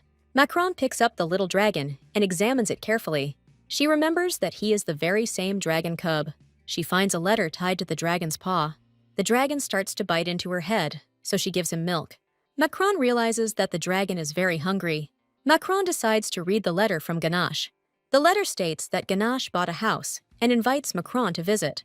Before you is an old man named Brioche, who has suffered many hardships. He hasn't achieved any fame and is simply doing his job. But one day, he came across a job with a generous reward. He had the opportunity to find a case that would prevent him from being childless. As a river cleaner, Brioche cleaned wastewater. But all Brioche's efforts were in vain, and he was unsuccessful. A black stench enveloped the ditch and grew stronger. And then a black hole of miasma appeared. Miasma, like tentacles, reached out to Brioche. But when the old man realized why he was paid so generously, he died because he realized everything too late. The commotion in Tilden turned the whole world upside down. Now everyone knew about the Black Plague. Many city residents think that they will have to change their place of residence. Rumors spread throughout Tilden that the plague was spreading, but no order for help came from the empire. His Highness is a good man, he would always help. Macron does not believe that the prince gave the order to burn down the slums. Without Yuyubaba's help, no one would have been able to overcome the disease. Macron remembers that she promised to get Spartan berries. Macron understands that it is time for her to act. Macron orders the search for Spartan berries. But then Macron remains silent. She is in shock. Merengue reports to Macron that something bad has happened and the harvest is difficult to collect. Merengue tells that the berries were struck by disease and the crops did not bear fruit. Macron understands that the miasma has reached the plants as well. Macron is very upset. After all, she promised her friend to help with the berries. She realizes that the disease affects more than just berries. Merengue says that there is a case from this situation. She talks about how farmers are asking city residents to plant seedlings in uncontaminated soil. She offers to germinate seedlings in the Macron greenhouse, but the seedlings emit a terrible miasma. Merengue and Macron are horrified. They don't know what to do. Macron can't help himself. The smell is simply nauseating. Now even plants are affected by the Black Death. Macron and Merengue are thinking about what they can do. Macron understands that these are the last seeds from their farm. Merengue informs her that this farm was the last one. Macron understands that the problem she faces is serious. At this rate, Spartan berries may simply disappear. Suddenly, she remembers a certain young man, a Greek, who was eating berries. Macron realizes that she still has a chance to get the berries. Macron reports that there are still some berry seeds left. Merengue asks her what idea came to the girl's mind. We are shown a certain Greek who enjoys eating berries greedily. Macron came to this man as a child to fight. She believed so much in her victory that she would overcome him. This handsome Greek is her brother, Decaux, a cruel man, but all he did was throw berries at her. Decaux Compat Spartan is a terrible person, a scumbag who you can't call a brother. It is he who should inherit the title of head of the family. Decaux is the first child in the Spartan family. Our heroes stand in the family gallery, looking at family portraits. Merengue is not sure that Macron will go alone. Macron announces that she will continue her journey alone. We are told about something that is hidden behind the back wall of the Spartan mansion. There is a secluded outbuilding there, hidden from human eyes. The key to solving the heroine's problem lies there. This extension is just waiting for you to cross its threshold. Macron walks through the gloomy annex. Macron doesn't believe that this is where she will find her answers. Her path leads through dark corridors and winding rooms. Macron understands that she cannot expect more. Someone is meeting Macron at such a late hour. Macron is happy. She meets a man from her past. This mustachioed man, who looks like Bella Swan's aging dad from Twilight, is Rusk's faithful butler. Rask is very happy to see our heroine here. Rask asks our heroine how she ended up in such a dark place. Rask is shocked to learn that our heroine is looking for her brother. Macron asks Rask to take her to her brother. Rusk was a butler who served the family for many years. Macron remembers how she suffered for a long time under her father's training. The butler would come to her when she was upset about training and calm her down. The butler always supported the girl, as he believed that she should not waste her health. Macron simply couldn't hold back her tears when she saw her butler. Rask was always attentive to her problems. He asks the heroine for a hug so that she will hug him. Macron couldn't contain herself. She wanted love so much, not training. The butler was devoted to the Sparta family and was entrusted with the difficult mission of caring for the family's heirs. It was especially hard for him to take care of Decaux, who decided to eat only berries. The butler, whom he humiliated, was forced to serve only berries. Rask has been doing his duty all this time. Macron informs the butler that she will go alone to her brother. Macron hesitantly steps into the doorway of his childhood nightmare. Macron decides to use force to get in here. Macron deftly deflects the blow of a flying plate. Macron imperiously orders his brother to appear. Macron is waiting for her brother, Decaux, to show up. A fat Roman turns to her, clearly not happy to see her. There is an awkward pause between our heroes. Macron asks where her brother is, and Rask tells her that the fat man is her older brother. Macron is horrified. She doesn't remember her brother being that fat, and how this handsome guy turned into this. A dish flies at Rask, and she deftly intercepts it. Macron understands that her brother simply knows no pity. Decaux suddenly rises from the bed and asks in a menacing voice who she is. The fat man is very menacing and orders Macron to leave unless she seeks death. He shouts sharply at Rusk that he knows it is his sister in front of him. Dacus asks Macron what she is doing here. A cup of wine immediately flew at him, hitting the fat man in the forehead. Dacus is knocked out, much to the heroine's delight. Macron proudly tells him that he shouldn't have given up training, and now her brother has become incredibly pathetic. She's trying to figure out what happened to the room. Rask explains to her that the young master does not allow her to touch his things, but Macron still listened to him. Macron desperately searches among his things for berries. Unexpectedly, Macron finds something among this pile of rubbish. She finds unripe berry seeds on a plate. But an angry Dacus appears behind her. The fat man looms over her menacingly, and the scene is just like something out of a horror movie. The heroine reacted instantly. She hit him in the chin. Our Macron easily knocked her older brother to the floor with one flick, breaking his bones. Macron says she is amazed and claps her hands. She asks the enraged Dacausa if this is all he is capable of. She reminds him that even the strength of the Spartans would not be enough for him to defeat her. Macron sadly recalls the times when she was afraid of her brother. She tells her brother to get some fresh air and pull himself together if he wants to be the heir to the house. Dacausa growls with rage. He cannot forgive her for what happened. But before he could say anything, he fainted. Rask thoroughly washed the seeds and gives them to our heroine. Macron thanks Rask from the bottom of his heart. Rask looks at the girl with sadness. Macron is very upset by the meeting with her older brother. Macron says his brother has escaped responsibility and is no longer her brother. Macron recalls the old days when she was still proud of her brother. She always asked her father if she had done her duty. But now Macron is starting to think about what happened. Before this, she dreamed of becoming a true lady. Macron knows she looks like a frosted cake. Who could love Macron the way she is on the inside? Rask tells her that he is proud of Macron because he sees the real her. Rask prays that our heroine will perform well on her debut and meet the one she loves. Rask is always available for a chat with the princess. Rask gets very worried when the heroine goes somewhere. Macron consoles him, saying that they will meet again. Macron does not plan to get married at all. She understands that this is the only duty she can fulfill. Macron decides to start planting. The maid brings her more flower pots. Macron sincerely thanks Meringue for everything. Macron is beginning to plant the seeds. Macron asks Meringue to place the pot of seeds nearby. She pours out a bunch of starfish and shells to Macron. Macron is glad that she brought shells for the plants. Macron begins to deal with plant shells. She knocks on the ground, crushing them. Macron doesn't give up and is hacking the shells with stars into pieces. Macron crushed the sea material, but then she pierced her hand. It turns out that Mont Blanche was hiding behind the flower bushes. Macron rolls on the floor, screaming in pain from his arm. Mont Blanche comes up to her and bandages her hand. Macron is glad that Sherbet bandaged her hand. Mont Blanche tells her that he is used to it. He left all his affairs for too long, which saddens the heroine. Mont Blanche announces that he is going back. Macron is not very happy with what is happening. Suddenly, a dragon appears who is very hungry. The dragon decides to eat Mont Blanche's head. Macron is horrified. The little dragon wants to eat.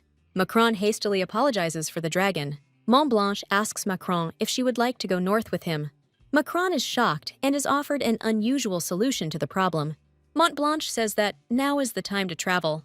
Mont Blanche believes that Macron has a precarious position in society. Mont Blanche invites our heroine to run away with him. The heroine thinks that everything resembles a love story. Sherbet asks her in a gentle voice to drop everything and go with him. She thinks about running away with Sherbet. The action moves forward several years. An already elderly Macron lies on the bed and sleeps. Someone's voice is trying to wake her up and shout to her. A child with purple eyes, just like Mont Blanche, asks the heroine to wake up. Macron tells him that she slept too long. Macron hugs his child. She is happy. Suddenly, her children appear at the door. It's a girl who looks like Macron, a boy who looks like Blanche, and a baby sucking his thumb. The children were waiting for Macron to get up, and they wanted to spend time with her. Macron believes that her children missed her greatly. Macron picks up the children and goes to play with them. Mont Blanche, who is very tired, enters the room. Macron greets his beloved with a sweet smile. Mont Blanche addresses Macron in a gentle voice. Then they lie in bed and talk about how they spent the day. Macron tells him that she played with children and dogs. Mont Blanche is very beautiful here in this frame. Macron can't contain his admiration as he looks at all those mountains of muscle. Macron tells Mont Blanche that she has difficulty with children. Mont Blanche tells her that everything will be fine, and he respects whatever decision she makes. It's cold today, so he covers Macron with a blanket. Macron explains to him that it's not that she doesn't want to. Macron says she doesn't want more children because it's hard. Montblanche presses Macron against the bed, pushing her harder. Montblanche shows off all the beauty of his body and tells her that he wants more children. Macron keeps pushing the point that he is a real beast. But then the action shifts to what is happening in the present. The dragon blocks Montblanche's view with its tiny body. Montblanche barely managed to take the baby off himself. Macron is worried about Sherbet, who says he will accept a refusal. The carriage drives away, and the Duke leaves it. Macron can't believe what's happening. Macron understands that she was put off by thoughts of marriage. Macron can't wait to marry Montblanche. Macron is very upset about this situation. Macron gets to work planting the seeds. Since childhood, Macron has loved gardening. Macron's mother says she has planted new plants. It's probably all because she watched her mother. Macron's mother was a Spartan and possessed great strength. But she loved her daughter very much and was not like a gorilla. But she looked a lot like Macron and was always humming some song. The flowers bloomed faster when she sang. Macron marveled at the strength her mother used. Left alone, Macron tried to hum herself. Macron believes that she will succeed, just like her mother. Macron believes that the berries will ripen if she sings. She really wants them to be served to Eclair. Macron starts humming some sweet melody. Meringue finds Macron singing and is happy for her. But her ears are bleeding because our heroine can't sing. If Macron knew how well she could sing, she would feel sick. Meringue cannot allow Macron to sing in front of everyone. Meringue promises herself that she will protect Macron. We are shown the Montblanche estate. The townspeople are actively discussing the raging plague. Suddenly, another plague doctor appears. The nobles are shocked. They didn't expect another Razumovsky to appear. The plague doctor walks towards them. Epic gait, epic cloak, everything is epic. The young man takes off his mask. Everyone is surprised when they learn that he wants to buy real estate. Many of the city's residents have never heard the word real estate. The young man understands that they need to be explained differently. He shows them a receipt according to which. This receipt states that its owner purchased the house. He is invited to look into the guild on the square. The townspeople don't know where this receipt came from. They think it's somewhere deep in the neighborhood. The boy doesn't know what to say because he is blind. He thanks the residents for helping him with the receipt. He puts on a mask and leaves the city's inhabitants. The townspeople are shocked by his fearlessness, as the plague is raging in the area. One of the townswomen recalls that the mask reminds her of something. The young man finds himself in front of a bright estate. He slowly removes the mask from his face. And then he exclaims, mentioning ganache, what it is. The young man does not understand how one can live so close to lepers. The lepers are already here, as if, here and waiting for ganache. Ganache told him that he could rely on him. The young doctor is shown how to handle herbs. The doctor with the bandage tells Ganache how to separate the herbs. This is Ginger Honey, Ganache's henchman, who knows more about herbs than Ganache. He talks about a decoction for lice, which is necessary because aristocrats rarely wash their hair. Ganache recalls that when the prince took over the sewer system, the streets became cleaner. Ginger is worried that he is doing a very bad job with the sewers. He pokes the flower, creating a new brew. The flower instantly withers as it turns into Black Death. Ganache values the life of flowers very much, so he does not want to conduct experiments. He says that measures are very much needed. Ganache believes that the body needs to be strengthened to fight the disease. He also pokes the flower with an unknown solution. He is not so covered with Black Death. Ginger is amazed. They have found the right plant. This is the marigold, a flower that, having caught one disease, develops immunity to it. Ginger believes that the flower's illness is very unusual. Ginger wants to pass on this property of the flower to the sick.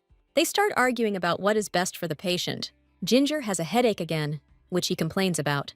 Ganache tells him that he has migraines because he gets nervous over trifles. He gives him medicine to combat the symptoms, not the disease. Ganache says it will take many centuries before a cure for the plague is developed. Ginger understands him perfectly and wants to help him. He orders Ganache to give him the medicine. Ganache is surprised that he doesn't take his pills. Ginger tells Ganache that he can handle it. Ginger cheerfully adds that he will succeed. We are again shown the house, which is illuminated by the rays of the sun. Ginger hugs a flower that can cure the sick. Ginger reminisces about how he spent time with Ganache. Ginger decides to work to make Ganache feel better. 1,000 years ago, people believed that the plague was carried by a stench. The bizarrely shaped masks were meant to block the path to the stench. They were stuffed with fragrant herbs so that the doctors could breathe. But one day, the world became different and everything changed. A huge number of doctors have forgotten their duty, and only House Terran was engaged in research of this kind. In the end, the Terrans got to the bottom of the truth. Since the infection was transmitted through physical contact, it was necessary to wash hands and isolate the sick, and also trust the treatment of an experienced doctor. The members of the Terran clan felt responsible for those they did not save. And also, each Terran took an oath of allegiance, like the Hippocratic Oath. Ganesh is one of those who introduced the fashion of carrying marigolds with you. Ganesh wonders what it's like to be from Terrene. He will definitely return home after fighting the plague. At this time, Father Macron listens attentively to his daughter. Macron listens attentively to his father about the Terran family. Father Macron informs his daughter that he must come to the royal court. Macron asks his father when he will return. Father Macron does not know the answer to his daughter's question. He says that there is no word about this in the letter. He is absolutely sure that he will return in exactly 1 month. Macron believes that her father will quickly run to the palace. Her father says that he won't run. He definitely doesn't want to stand out. Macron understands that she is a great disgrace to her family. That day, she made her choice, finding herself at the debutante ball. Macron has made her choice regarding her profession. Macron's father is confident that his daughter made the right choice. Macron realizes that her father loves her for who she is. Damn, I feel sorry for Dad. I especially feel sorry for Father Macron when the doors slam behind him. Father Macron orders that a carriage be prepared for him. Macron is waiting for his father with his little dragon. The dragon greedily swallows the bone, like a lapdog. Macron is brought a monthly magazine catalog. Macron knows she's used to it. She fondly strokes the catalog. Also, a letter arrived from Mr. Rusk. Macron is handed a letter from her butler, Rask. Macron unfolds the letter and reads it. Decausse also knows that their father is leaving the estate, but he doesn't show it. Decausse is worried that the berry seeds have dried out. Rask tries to explain to the master that the berries died because of the plague, but he doesn't want to listen. He swings at Rusk, shouting that it is his job to fix everything. Rask deftly grabs the plate that was thrown at him. Rask replies with a grin that he will serve more sweets. Macron's older brother is irritated by everything. We are shown the estate where the action takes place. Macron realizes that the old butler hasn't told him everything. Macron decides to open the catalog and see what's inside. The cover of the publication features Eclair eating a cake. Macron decides that she will succeed. Macron sees that Eclair, although cool, has lost a lot of weight. Suddenly, someone's letter falls out of the catalog. Macron sees an invitation to a tea party, allegedly written by Eclair. Macron is shocked. She knows that she would hardly have invited her. The prince asks Eclair if she would like to see him at her reception. Eclair tells him that she would be glad if he would honor her with his presence. The prince listens attentively to Eclair and accepts the invitation. Eclair promises him that there will be many interesting people at the tea party. The prince is told exactly who Eclair invited. The prince crumbled the cake into several pieces. The prince was thinking about something, and the fate of the empty one did not bother him. Eclair mentions that she will be looking forward to the prince. I feel most sorry for the cake that was mercilessly destroyed. Eclair, apparently, is of the same opinion. The cake turns into ordinary sugar. The prince drinks it as if nothing had happened. Eclair asks him what he thinks about the ball. The prince replies that since she insists. At this time, Yuyu Baba is sad and alone. Yuyu Baba decides that she can overcome all obstacles. She happily runs to meet Eclair after her visit to the prince. But Eclair is not at all as happy as usual. Yuyu Baba asks Eclair what she did wrong. Eclair takes out all her anger on her stepsister. She asks her if everything is okay and what happened. Eclair suddenly grabs Yuyu Baba by her beautiful hair. She loudly asks the girl what she heard. She says that she even sent an invitation to that savage Macron. She tells Yuyu Baba that as soon as the prince heard about Macron, he decided to attend their tea party. Yuyu Baba realizes that she did everything wrong again. Yuyu Baba asks Cereza not to interfere and not to kill Eclair. He suddenly presses the girl to himself, appearing out of nowhere. He defends Yuyu Baba and asks her what she did wrong. At this time, Crown Prince Tart enters the chambers. Tart sees Eclair's cruelty towards Yuyu Baba. The girls stop fighting and quickly greet the prince. The prince also gives them a sweet smile. He says that he will definitely drop in to have tea with them. Eclair looks at the prince with a displeased look. Yuyu Baba runs away in tears after this. Eclair is amazed at what is happening. This is how their meeting takes place at the prince's estate. Yuyu Baba is sitting under a tree, and she is very upset. She takes out a sickle and runs it across her wrist. Yuyu Baba cuts her palm and spills blood. telling Ceres to rest in peace. He says that anyone who wishes her harm must pay for it. At this time, Macron saw something very pleasant. Her sprouts have finally come through, and she thinks it's because of the singing. Macron understands that she doesn't have enough time for everything. A cute dragon invites her to play. Macron turns his gaze to the dragon in surprise. She understands the dragon's plan by looking at him. They run out of the greenhouse and rush forward. Macron runs through the garden and along the alleys. She runs through the park. Suddenly, Macron stops. She sees a carriage from which a satisfied Ganache emerges, asking the maids about something. He turns his amber eyes to Macron. Macron did not expect him to arrive at her father's court. Macron decides to greet him joyfully. Today marks the significant day when Ganache decided to settle in Tilden. He looks at our heroine very strangely. Macron is happy that Ganache has grown, and very much so. Ganache reassures her, telling her that she will still grow up. Macron suddenly realizes that she has said too much. Suddenly, she falls down the stairs, and the Ganache catches her. Their faces very close to each other. Ganache looks shyly into Macron's face. Macron herself doesn't know why Ganache suddenly became so dear to her. She tries to move away from Ganache. Macron tells him that it's all because of the growth zone. This is how we are shown the Macron estate, where the action takes place. Macron tells Ganache that she wanted to show him something. Ganache sees only seedlings and doesn't understand what this is for. He praises Macron, saying she has done a tremendous job. Macron decides to tell him the truth about plants. She tells Ganache that the black blight has reached the berries and plants in the kingdom. Ganache is horrified. He did not foresee such a turn of events. Macron tells him that she was afraid that the townspeople had suffered because of her. Ganache asks her to show him the infected plants. Macron decides to tell him the truth about plants. She tells him that she has decided to burn the plants to prevent infection. Macron doesn't understand why the plague would also infect plants. Ganache takes the plants she burned for research. He dips his hand into contaminated plant dust. Ganache detects something in this contaminated ash. He is surprised that marigold does not work on plants. Ganache decides to tell the heroes what awaits them at the peak of the disease. He wisely states that this disease is not the Black Plague. Ganache shows them his infected hand. He says that black disease is transmitted by contact. He states that getting rid of the disease is not so easy. Macron will worry about Ganache and his condition. Ganache begins to diligently heal the plague. The black bruises are gradually fading from his strong arm. In an instant, they had completely disappeared from his hand. Ganache declares that he is perfectly fine. He says that although this nastiness has been healed, it has penetrated under the skin. He claims that the disease that has struck the plants is just a common thing and is nothing special. Macron says she is afraid that the disease has reached plants. Ganache notices that the fear of illness does not go away.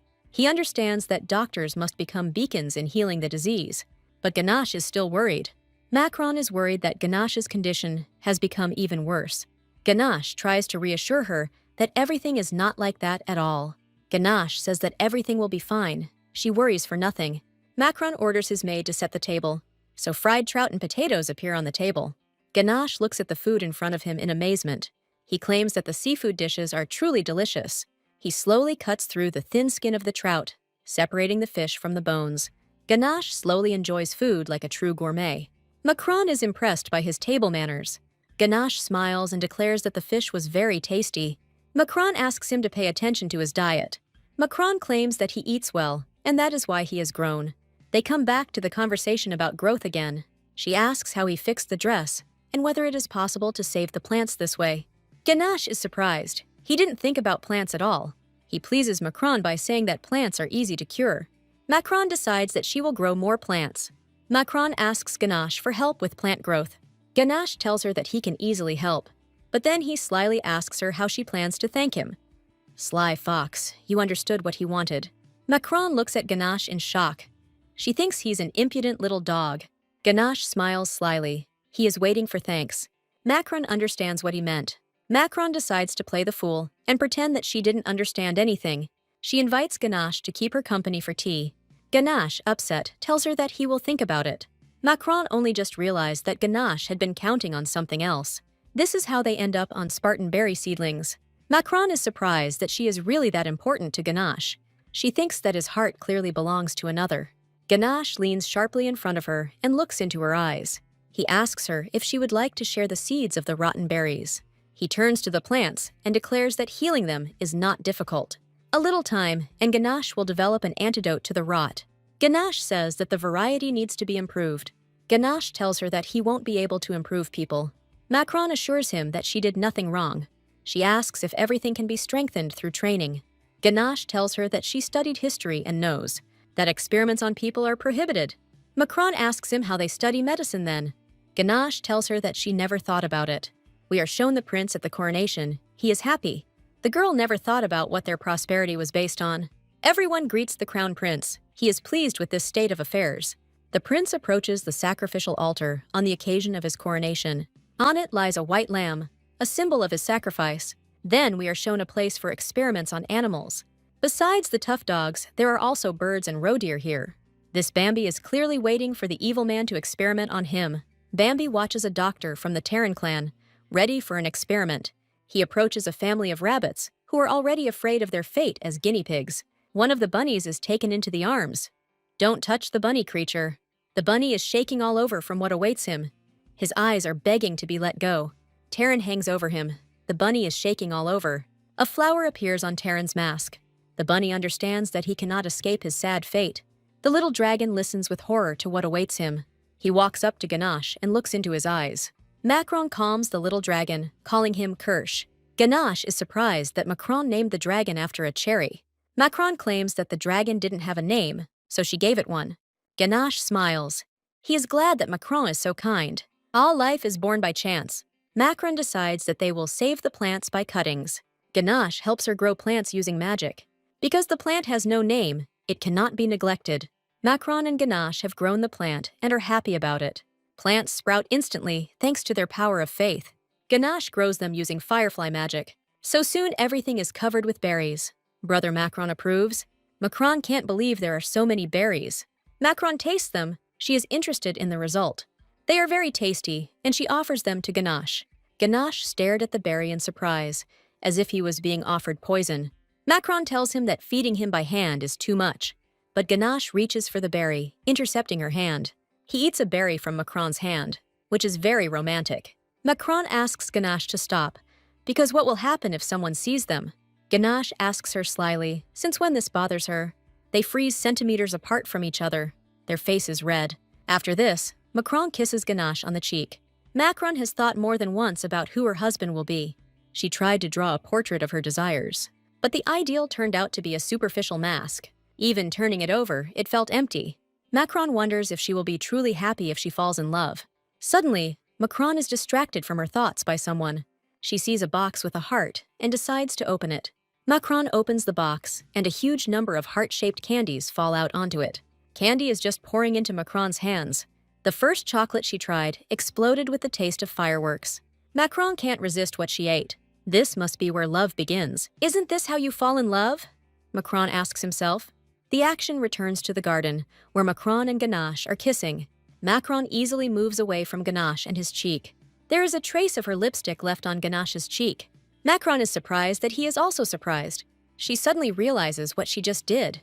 Macron apologizes to Ganache, saying he got it all wrong. She claims that it was all unintentional, that everything was not as he understood it. Ganache is surprised and confused. He is kissed by a girl for the first time. Ganache confesses to her that this is the first time a girl has kissed him. We are later shown fan service, where Ganache and Macron are dressed in outfits from the Alice in Wonderland fairy tale. Ginger arrives and tells Ganache that he has come to see him off. Ganache is clearly happy to see this. Unlike Macron, Ginger reminds him that if he didn't want to come back, he could have at least warned. Ginger asks Ganache to return to the estate with him. It turns out that Ganache is spreading all sorts of rumors about Macron. When they return to the estate, Macron stops him. Merengue comes to them and brings boxes of seedlings that Macron prepared as a gift. These are fresh Sparta berries and delicious wine made from them. Ganache is surprised that he can take so much with him. Macron reminds him that this is a gift for helping with the disease. Ganache can't answer Macron. He has to accept the gift. So they say goodbye and go to their homes. We are shown the palace where Macron's father has arrived. The head of the Spartan house greets the royal family. The royal family is still waiting for Father Macron's report. Tart's father looks at his former friend. He tells the head of the Spartan house that he can relax. Then the emperor approaches Macron's father. So they stand opposite each other. Prince Tart watches them both closely. The king looks at Galith Luth the Spartan. Galed also looks down on the king, but then the hostility disappears, and they communicate as equals. Galed admits he neglected training. Tart approaches them and asks him to join the table. At the table, the king tells that he met Galed in the rebel camp. Then they had a fight over a woman. The emperor says he called Galed for another reason. He asks if his daughter's debut has changed his views. Galed admits that he did not prepare his daughter for this, that this is her own choice. The emperor seemed to be expecting such an answer. Tart is shocked by the announcement that they want to make him Macron's son-in-law. Father Macron is even more against such a turn of events.